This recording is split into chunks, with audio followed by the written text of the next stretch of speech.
how to claim EU261 flight compensation with Qatar Airways. So if you want to claim EU261 flight compensation with Qatar Airways, then what you need to do is just watch this video. If your flight with Qatar Airways have been delayed or cancelled, you may be entitled to compensation under EU261 regulations. So follow these steps to claim your compensation effectively. Step 1, you need to check your eligibility.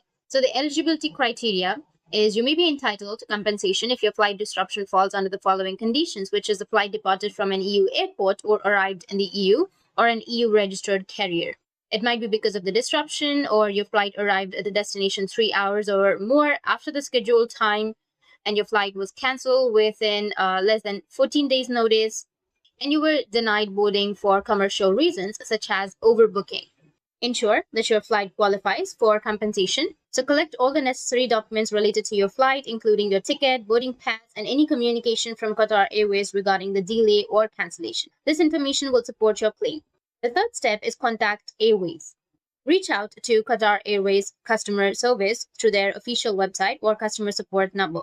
Provide them with your flight details and explain your situation clearly to initiate the claim process. Fourth step is submit a claim form.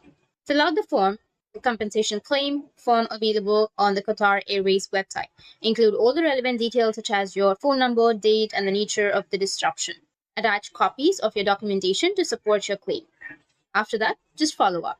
That's it, and if you have any questions, feel free to comment below. Thanks for watching.